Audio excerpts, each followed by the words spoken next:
O mundo moderno, permeado por constantes transformações, vê-se peregrino na imensidão de caminhos que se apresentam. Nestes, o homem se apresenta como desbravador, ora gigante frente àquilo que pode alcançar por meio da razão que lhe é inerente, ora pequeno frente à sua finitude material. A Igreja, por sua vez, atua neste cenário como mãe e mestra, como aquela que conduz os filhos pela mão. Neste sentido, a Constituição Pastoral Gaudium et Spes, emanada do Concílio Vaticano II, comunica o perigo do fascínio que o progresso desordenado nos introduz, e por meio do qual o mundo deixa de ser lugar da verdadeira fraternidade. Contudo, o mesmo documento acrescenta: remidos por Cristo, o homem pode e deve amar as coisas criadas como dons divinos da mão de Deus.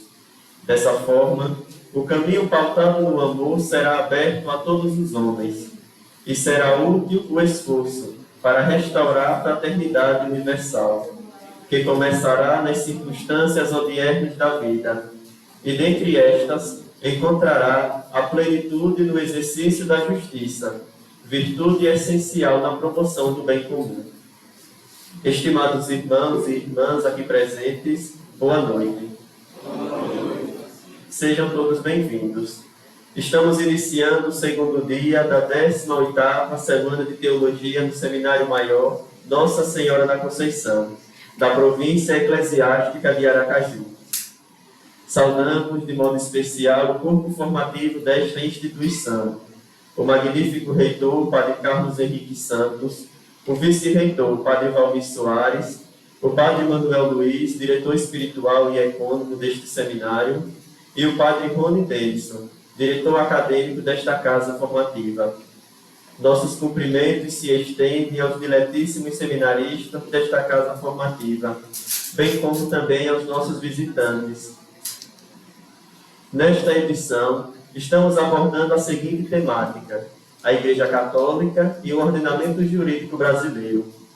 Nosso objetivo, portanto, nesse maravilhoso percurso do ordenamento jurídico brasileiro e sua relação com a Igreja, é de dialogarmos sobre as relações entre Igreja Católica e sociedade, à luz da doutrina social da Igreja e do direito civil, a fim de conscientizar sobre a importância da dignidade da pessoa humana e do valor da cidadania e do bem comum.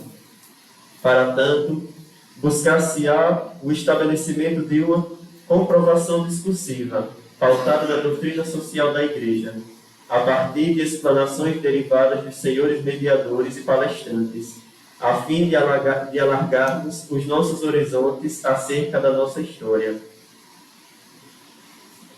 Nesse momento, convidamos aqueles que irão compor a mesa de honra deste nosso encontro.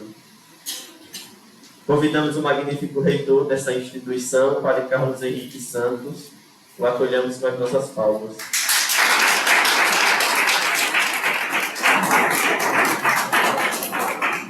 Convocamos o diretor acadêmico deste seminário, reverendíssimo Padre Rony Denison Monteiro Santana.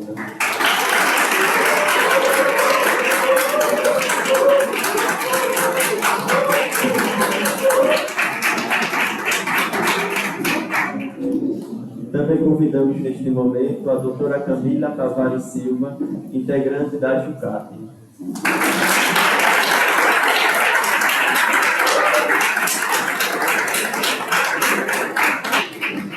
E por fim, conclamamos o doutor Adelmo Júnior, presidente da JUCAP.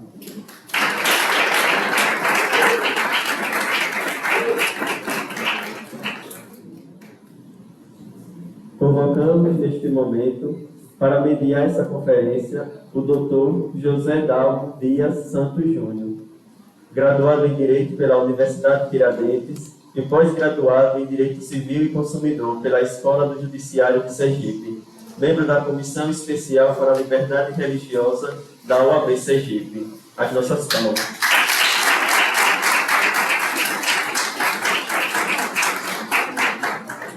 Conclamamos também a primeira palestrante desta conferência, a professora doutora Clara Cardoso Machado, doutora e mestre em Direito pela Universidade, doutora e mestre em Direito pela Universidade Federal da Bahia, especialista em Direito Público pela Unider, graduada em Direito pela Universidade Federal de Sergipe,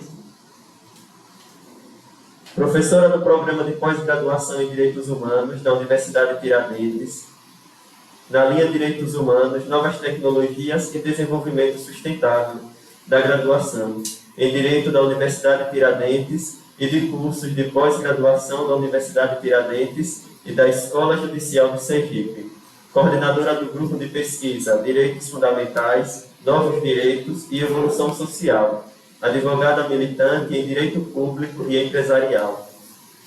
Por fim, conclamamos o segundo palestrante desta noite, o professor Dr. José Lima Santana.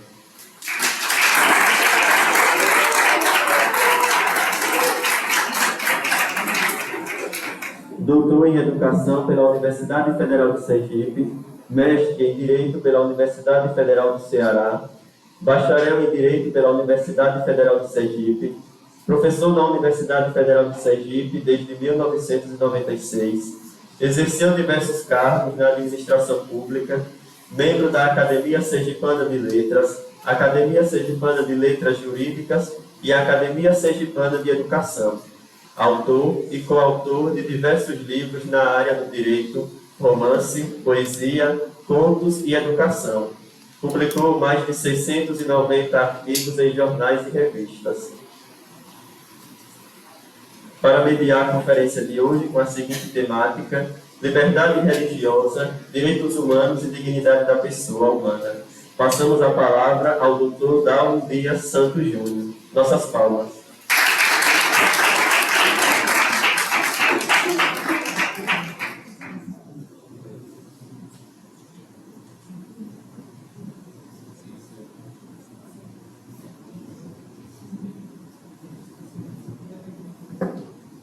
Auxílio dos cristãos, rogai por nós. Quero acolher a professora Clara, que também foi minha professora de Constitucional do Direito da Universidade, também o padre José Lima. Não tive a oportunidade de ser professor, mas ouço a fama e o admiro bastante. E quero iniciar essa mesa dizendo que é uma alegria muito grande cumprimentar a mesa de honra na pessoa do padre reitor, cumprimentar também todo o corpo acadêmico aqui presentes e dizer que é uma alegria muito grande, pois eu já fui residente aqui dessa casa e depois de 10 anos é uma alegria muito grande voltar e poder contribuir um pouco com as necessidades da igreja, cumprindo também assim a nossa missão de cristão. Então, sem delongas, passo a palavra para a professora Clara, que vai tratar sobre um assunto que é basilar em qualquer Estado democrático de direito. Boa noite a todos, a todas. Eu não sei, melhor posso ficar aqui? Tanto faz para mim, na verdade. Bom, eu vou falar em pé porque fica melhor. Primeiro eu quero dizer que não é muito certo a aluna falar antes do mestre, né? Eu fui aluna do professor, né, que é o nosso professor, né, Zé Lima, padre Zé Lima, é muito querido, já deixo as lembranças dos meus pais, que gostariam de estar aqui, mas infelizmente não puderam, né, dessa vez. E para mim, inicialmente, é uma alegria muito grande, né, poder estar aqui nessa noite para falar de uma temática que é de fato extremamente relevante dentro, né, do direito como um todo. E eu agradeço, né, a Delmo pelo convite, por estar aqui, a Jucate, né, também ao seminário. E falar de fraternidade e liberdade religiosa me parece que é algo que precisa... Tá quando, né? Pronto. É algo que precisa de uma reflexão que traz um nível de profundidade, né? Eu trouxe aqui a encíclica Fratelli Tutti, né, do Papa Francisco. E para pensar, para falar da fraternidade e liberdade religiosa, eu dividi basicamente em 3 pontos. Eu não sei se está com o passador aí fácil. Tá, pronto. Que são esses 3 pontos, né? Que é a fraternidade como princípio jurídico, depois a liberdade religiosa como direito humano fundamental e a ressignificação da liberdade pela fraternidade, né? Por que falar em ressignificação da liberdade pela fraternidade? E aí, quando a gente fala de fraternidade, eu trouxe aqui, né, a encíclica Fratelli Tutti, do Papa Francisco, porque é interessante que quando eu escrevi a minha tese, o princípio jurídico da fraternidade foi a minha tese de doutorado, né? E eu não li naquele momento, né? Eu escrevi em 2014, 2015, né? E aí eu não tive acesso, né, naquele momento à encíclica, eu acho que foi depois, né? Foi posterior. E tem alguns pontos de reflexão, né, do Papa Francisco que estão muito bem alinhados, né, exatamente com a perspectiva do que eu pesquisei no direito. E isso é interessante, né, essa relação. O Papa Francisco diz assim: a fraternidade não é resultado apenas de condições nas quais se respeitam as liberdades individuais, tampouco da prática de certa equidade. Embora sejam condições que a tornam possível, não basta para que surja como resultado necessário a fraternidade. Ela tem algo de positivo a oferecer, isso é importante, a liberdade e a igualdade.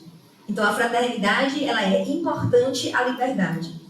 E aí, o Papa Francisco continua: o que acontece quando não há fraternidade conscientemente cultivada? Quando não há uma vontade política de fraternidade, traduzida em uma educação para a fraternidade, o diálogo, a descoberta para a reciprocidade e o enriquecimento mútuo como valores. Ele responde: acontece que a liberdade se restringe, predominando assim uma condição de solidão, de pura autonomia, para pertencer a alguém ou alguma coisa, ou apenas para possuir ou desfrutar. Isso não esgota de maneira alguma a riqueza da liberdade que se orienta sobretudo para o amor. O que o Papa Francisco nos diz, né? O que ele quer dizer com essa reflexão?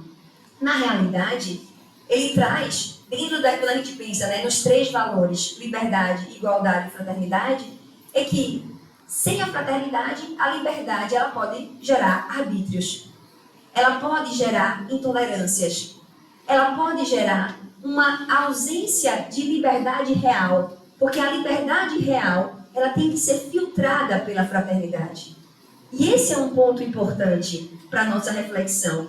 Por quê? Porque a gente compreende que dentro de uma relação, por que existe o direito? Né? Por que a gente fala de direito? O direito, ele é conduta humana em interferência com outra conduta humana.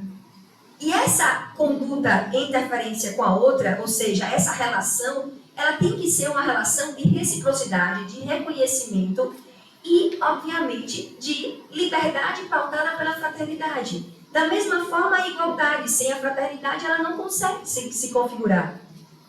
E eu sei que vocês vão falar, né, na sexta-feira sobre os direitos trabalhistas, isso repercute nos direitos trabalhistas, isso repercute, na verdade, em toda a nossa esfera enquanto cidadã, enquanto cidadão. Por quê? Porque dentro de uma sociedade, dentro de um Estado democrático, a gente tem tanto direitos como deveres. Então, o que a gente precisa compreender da fraternidade? Eu trouxe aqui alguns conceitos gerais, né? Viver a fraternidade é um desafio para a humanidade. Aí o Sérgio Aquino traz isso. A fraternidade, diferentemente, quando a gente fala muito de liberdade. O tema de hoje é liberdade, né? Liberdade religiosa. Mas tratar da liberdade religiosa sem olhar para a liberdade, para a fraternidade, pode gerar uma falsa compreensão ou uma incompletude da própria ideia de liberdade.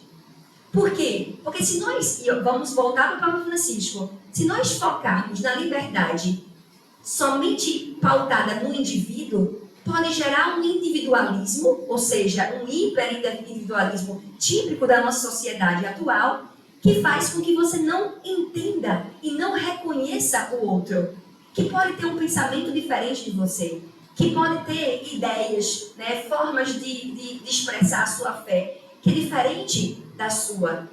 E esse processo tem que ser um processo de reciprocidade, de compreensão mútua, que a fraternidade traz como um ponto de partida. Então esse é um ponto importante. E quando a gente retoma a história, a gente sabe que sempre se falou muito de liberdade e de igualdade, mas não se falou tanto de fraternidade. Lógico, no âmbito da igreja, sim, sempre se falou da fraternidade, mas no ambiente jurídico, principalmente, quem está no ambiente jurídico, a gente não falava de fraternidade. Para vocês terem uma ideia, no nosso ordenamento jurídico, a primeira Constituição a tratar de fraternidade é a nossa Constituição atual, que é a Constituição de 1988.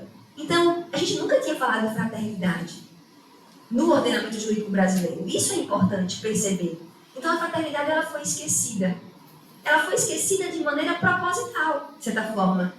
Por quê? Porque, naturalmente, o espírito humano ele não é naturalmente fraterno.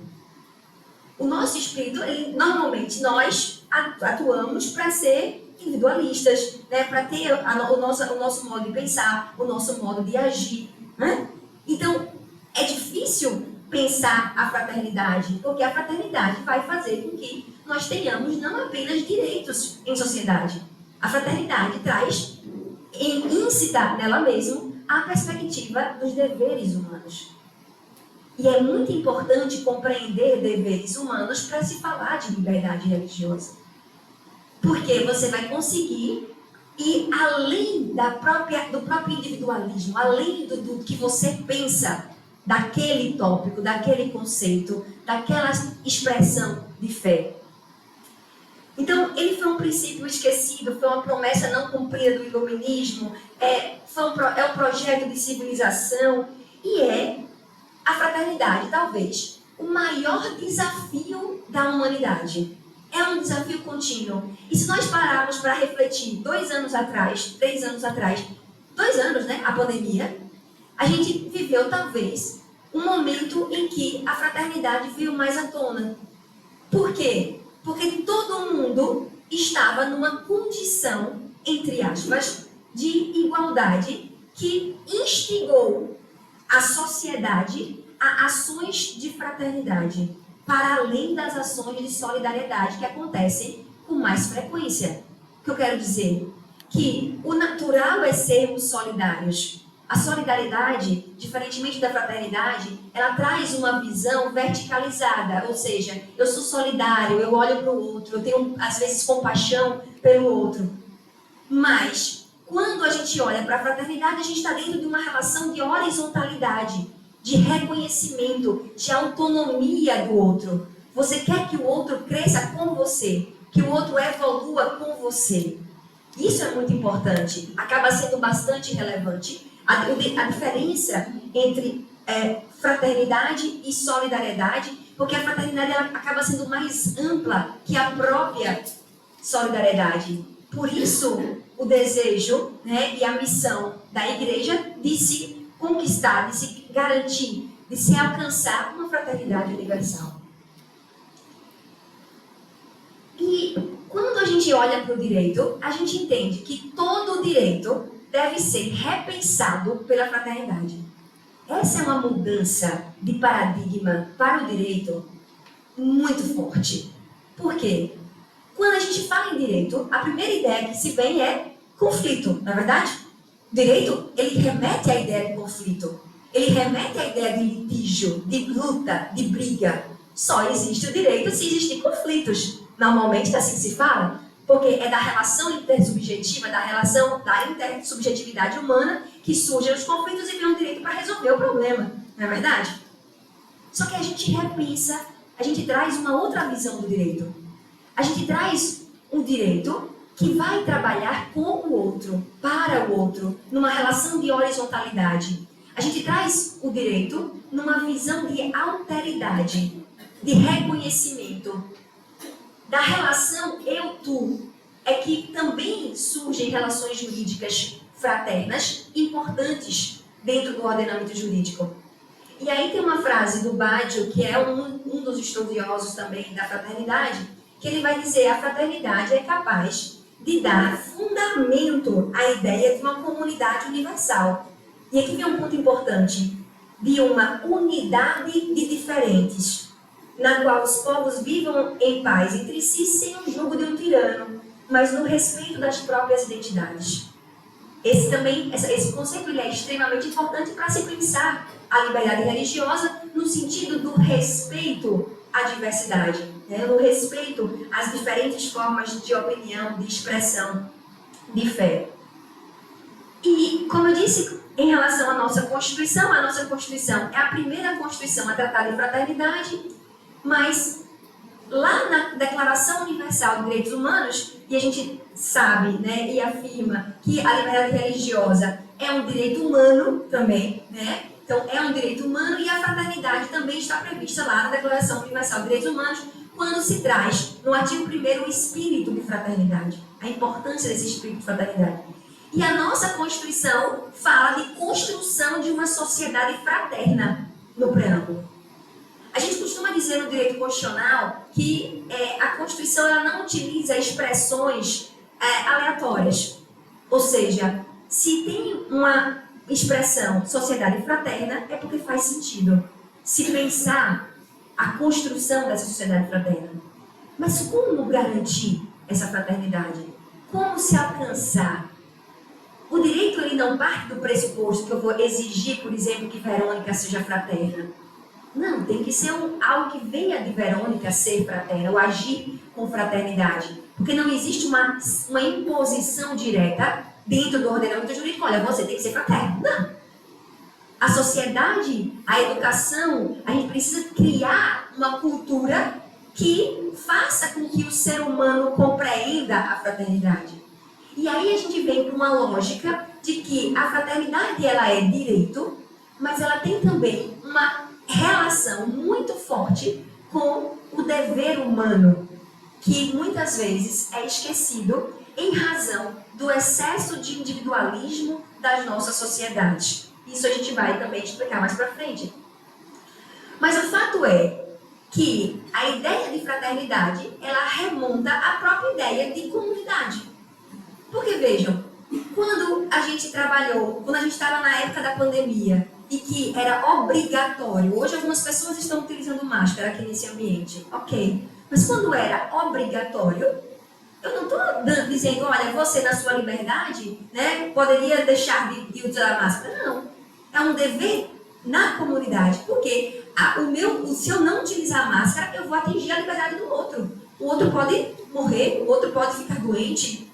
Então percebam que a liberdade ela deve ser restringida por algo que é maior. que aí vem a fraternidade, ou seja, no espírito de comunidade, eu tenho deveres e esses deveres precisam realmente ser observados.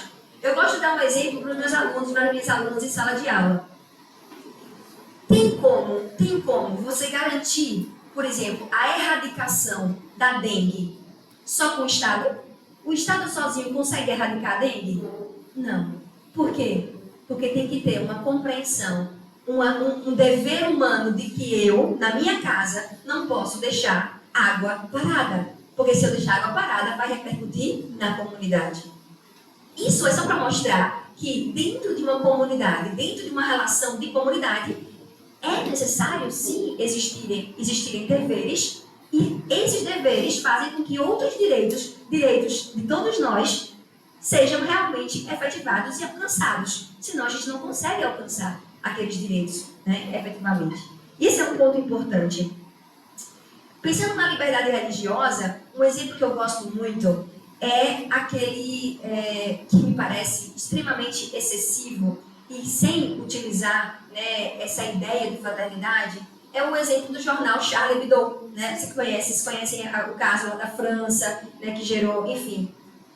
Aquelas manifestações, aquela forma, veja, o direito lhe protege a liberdade de expressão, a liberdade artística, né, as charges, mas no momento em que essa liberdade é utilizada para atingir uma coletividade, como atinge, né, naquele caso específico do jornal, me parece que tem que haver aí uma pausa, né? Me parece que a fraternidade poderia ser utilizada como um instrumento para dizer: há excesso nesse ponto, há excesso nesse particular.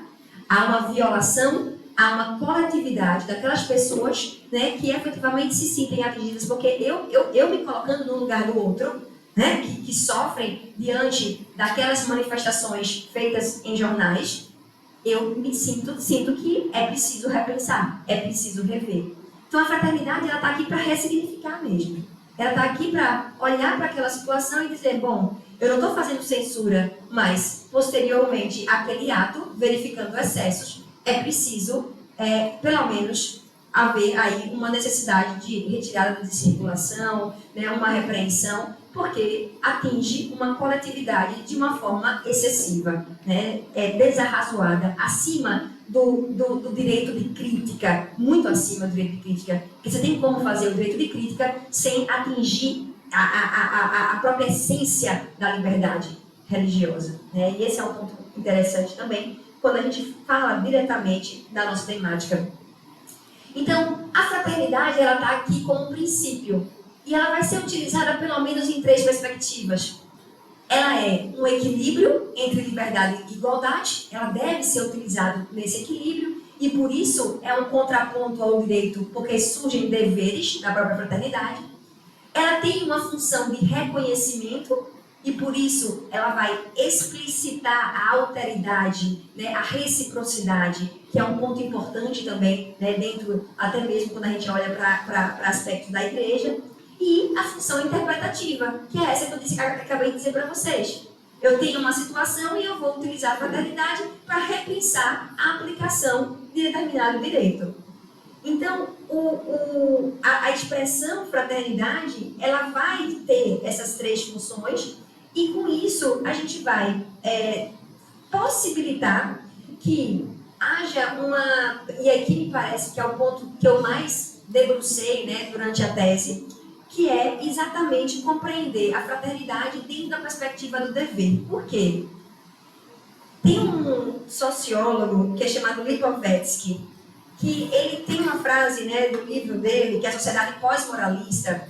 E na Sociedade Pós-Moralista, Lipovetsky vai dizer o seguinte: estamos vivendo uma época em que o sentido do dever é edulcorado e debilitado, em que a noção de sacrifício pessoal perdeu sua justificação social, em que a moral já não exige o devotamento a um fim superior, em que os direitos preponderam sobre os deveres, em que as lições de moral são encobertas pelo fulgor de uma vida melhor, do irradiante sol de férias, do banal passatempo das mídias.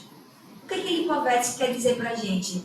quer dizer que a gente vive um momento, né, muito pautado numa hipertrofia de direitos e uma atrofia de deveres.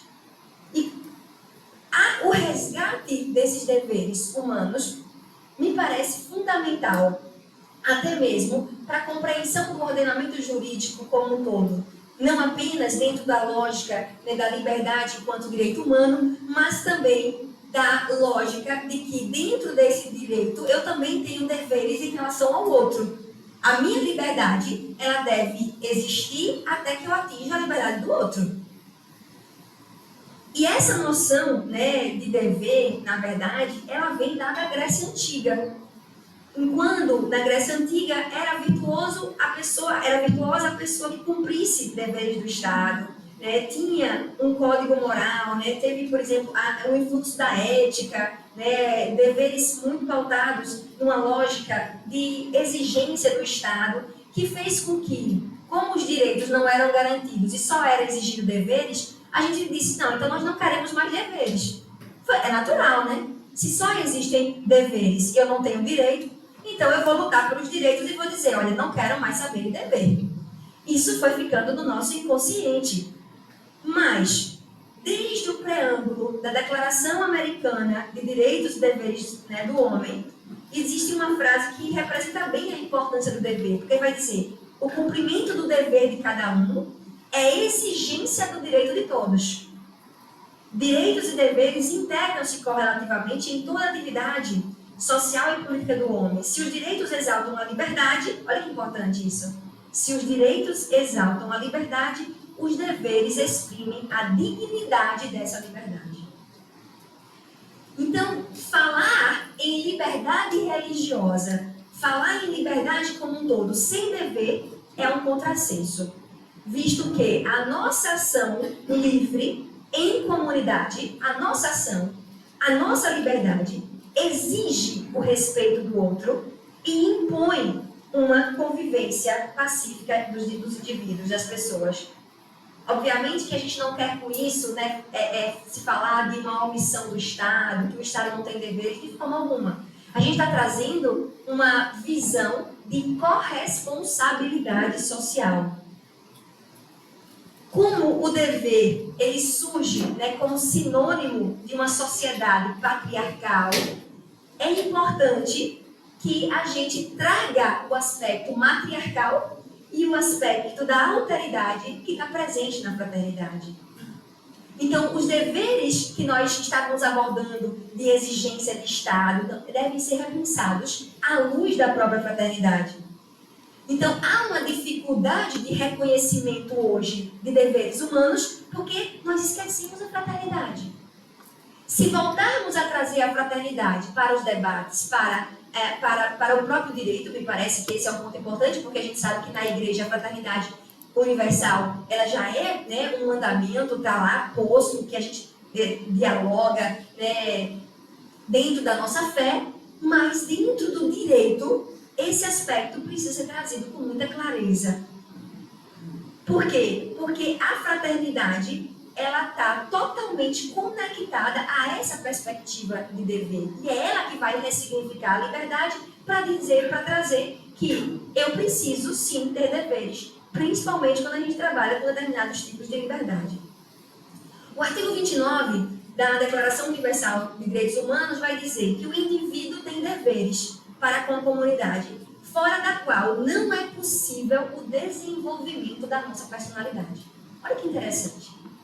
Se nós vivermos em uma sociedade apenas pautada no direito, ou seja, se nós esquecermos dos deveres, nós não conseguimos nos desenvolver plenamente como pessoas.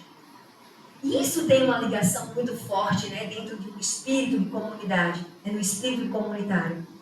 E por isso a nossa defesa é: precisamos ressignificar a liberdade, resgatar os deveres humanos a partir de uma lógica do reconhecimento do outro, do respeito do outro, que vai suscitar a ética da responsabilidade.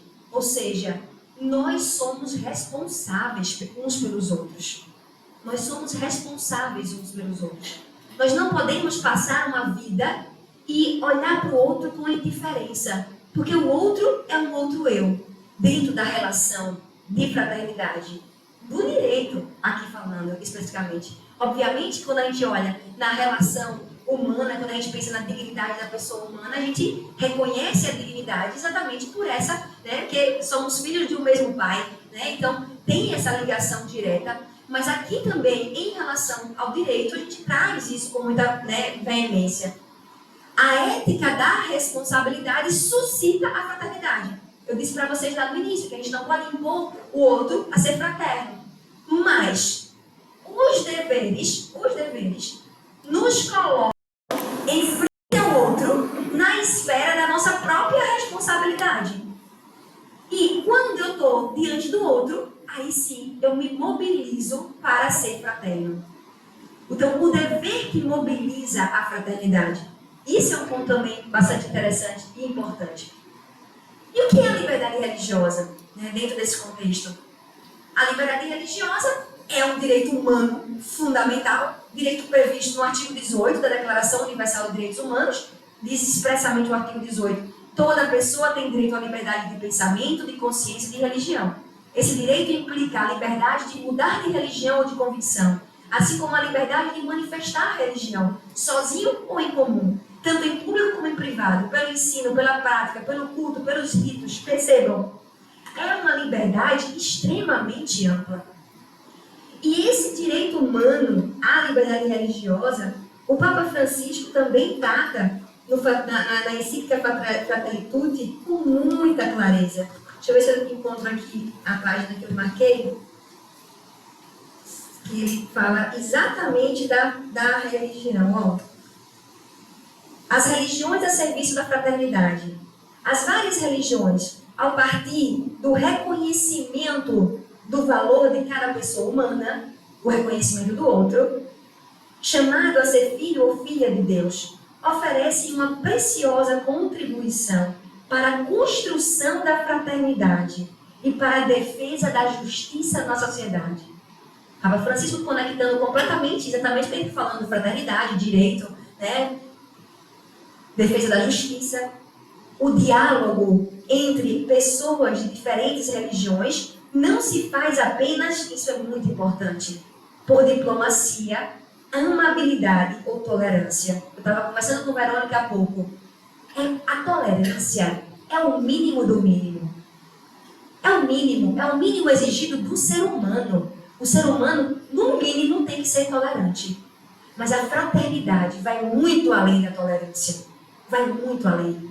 Ela é muito mais ampla. Ela é muito mais... ela consegue entender que somos pessoas diferentes, mas existem pontos em comum que sempre vão existir dentro das nossas diferenças, e é a partir desses pontos em comum que nós vamos dialogar.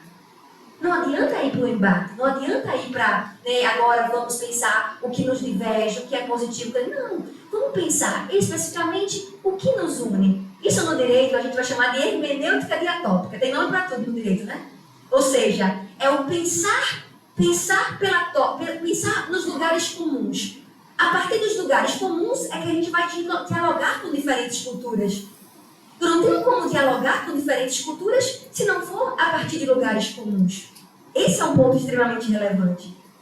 E o Papa Francisco diz isso, insisto, o diálogo entre pessoas de diferentes religiões não se faz apenas por diplomacia, amabilidade ou tolerância. Como ensinaram os bispos da Índia, o objetivo do diálogo é estabelecer amizade, paz, harmonia e partilhar valores e experiências morais e espirituais em espírito de verdade e amor. Então, é essa a liberdade religiosa que a gente preconiza, e é essa liberdade religiosa como direito humano fundamental que está prevista na nossa Constituição. A Constituição traz, a amplitude dessa liberdade, principalmente porque dentro da nossa Constituição nós somos um Estado que é não confessional, mas é importante que vocês compreendam, o Padre Zé Lima deve falar disso também. Nós já fomos um Estado confessional católico na nossa primeira Constituição, de 1824. Nós éramos um Estado católico. Depois, com a evolução das constituições, a partir da Constituição de 1891, já somos concebidos como um Estado laico, ou seja, um Estado não confessional, que não vai ter uma opção, né, em relação a uma determinada religião, vai respeitar as diferentes religiões. E isso é muito importante, é muito relevante para a gente compreender. E essa liberdade que a Constituição nos dá não permite que haja, da mesma forma, excesso, né, por conta da utilização do discurso de liberdade. Por que eu estou falando isso? Porque qualquer liberdade sem a fraternidade vai gerar o arbítrio, vai gerar o excesso. E o que a gente propõe aqui, já estou finalizando, é exatamente conceber a liberdade religiosa à luz da fraternidade. Que pode ser a fraternidade universal, que pode ser à luz da fraternidade enquanto deveres. Por quê? A gente acredita que a liberdade religiosa sem a fraternidade também pode gerar arbítrio, pode gerar excesso. Como, infelizmente, em algumas situações, em alguns casos concretos, a gente tem visualizado. Então, o ponto é esse, a contribuição é essa. Pensar a liberdade religiosa à luz da fraternidade e compreender a importância desse diálogo interreligioso. Obviamente que existem algumas restrições, né, a qualquer direito, que são restrições íncitas, implícitas. Eu não posso, né, me utilizar de uma liberdade e fazer cultos com sacrifícios humanos, sacrifícios de crianças, obviamente que não. Existem limites, né? Porque aí é limite implícito, inclusive, vai além, né, do que está estabelecido. Mas as diferentes formas de culto, as diferentes formas de liturgia, elas são garantidas, né? É um direito garantido constitucionalmente e também como direito humano. O reconhecimento, né, da dignidade humana, ela vai fazer com que a fraternidade ela se torne necessária. Por quê? Porque a dignidade do outro me obriga à fraternidade. É o outro que faz. É exatamente nessa relação eu-tu que surge a fraternidade. E aí a gente conclui, né, com essa frase do Maturana, que vai falar que o viver democrático é uma obra de arte. Não tem que ver com eficiência, não tem que ver com perfeição. Tem que ver com o desejo de uma vida e uma convivência na fraternidade. Muito obrigada.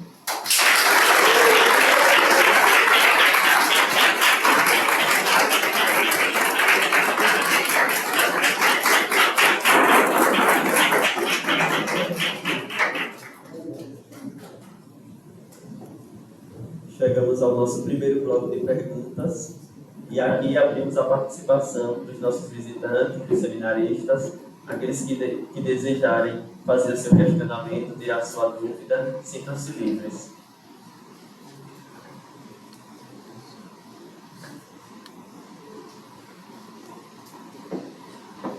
Tem pergunta porque ficou claro. Deixa a pergunta popular.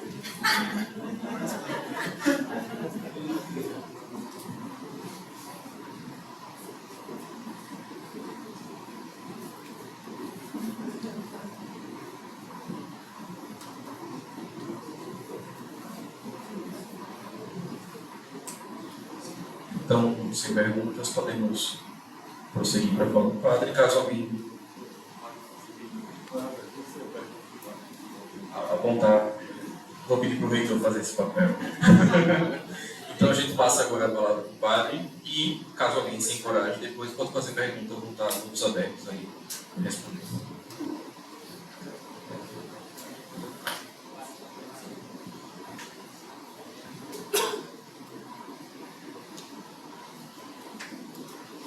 Depois da exposição da professora Clara, acho que mais o que dizer.